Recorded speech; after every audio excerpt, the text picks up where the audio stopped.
the same thing stands out, and I'm going to get to some raw numbers in just a moment. That the Sun Belt really does dominate the amount of players, because even some of the best players that play for like an Ohio State and Michigan, many of them are from the Sun Belt. Those programs recruit nationally. It's not just a bunch of Midwestern kids. The Sun Belt states. It's always been California, Texas, Florida, but it's more than just that. It's Louisiana, Georgia. It's Georgia, and Atlanta. I mean, and it's the population boom. I mean, it's not a great mystery. People always make the joke, "What's in the water down there?" Well, what's in the water is if you were to live in Florida 20 years ago versus today, where there's nearly 24 million people, there's so many people, there's so many players to draw from. Yeah, Mike. I mean, Florida, you know the history there pre-Spurrier in 90. And then Florida State was a women's teachers college. Right. And until Bowden got there in the 70s.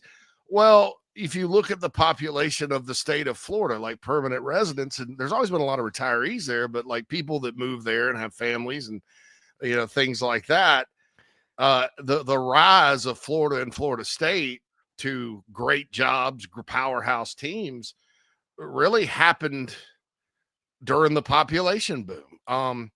I'll give you another example from the Sun Belt at the state of Tennessee. When I moved to Nashville in 2004 to start my online football career at rivals.com, I remember the first thing I covered was the Michael Orr press conference from the blind side.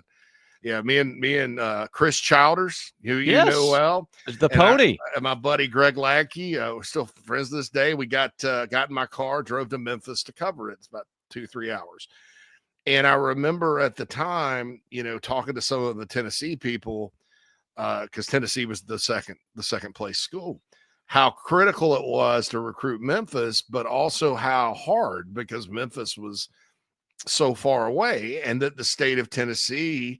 One of the reasons Fulmer went into the Carolinas and went into Georgia and went into Virginia, and Tennessee basically was this national recruiting apparatus at the time, was because they only had 10 prospects in Tennessee in a given year, and half of them were in Memphis, which is 400 miles away and closer to Ole Miss and Alabama and all these what was then the SEC West. Now the population of Tennessee is up over 7 million. And you look every year at now that state, and they still struggle with Nashville and Memphis being closer to other spots in some ways. But you look at that state, it's 25 deep every year. And it's because of the population boom, specifically around Nashville and like the suburbs of Murfreesboro. That's good. That's almost like a mini Gwinnett. That's right. The state of Georgia used to be right there battling Ohio for that fourth spot. And Ohio's always had a big population, whatever. They have lots of metropolitan areas for some reason. I have no idea.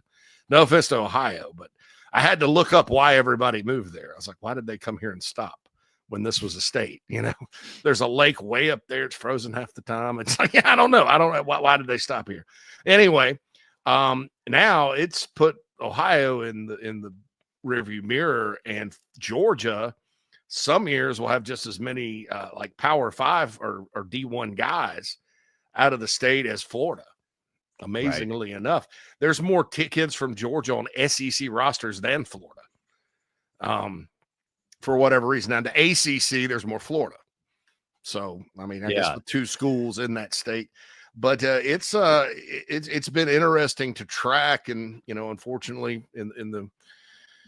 to keep on with the getting older theme, I've got 20 years to look back on it, and you're like, my goodness, every year Tennessee now has 20 prospects. Every year Georgia is just as good as any state, your bigger ones. And so it's and then you look at the draft and it backs that up. So it's interesting. Yeah, and of course Texas. I mean, the amount of people that have moved to Austin just in the last 10 years alone, not to mention the state as a whole. Now, some of those are coming from California, which is another football rich in terms of pool of players. But a lot of the California kids, again, are going out to other Sun Belt schools to play college football.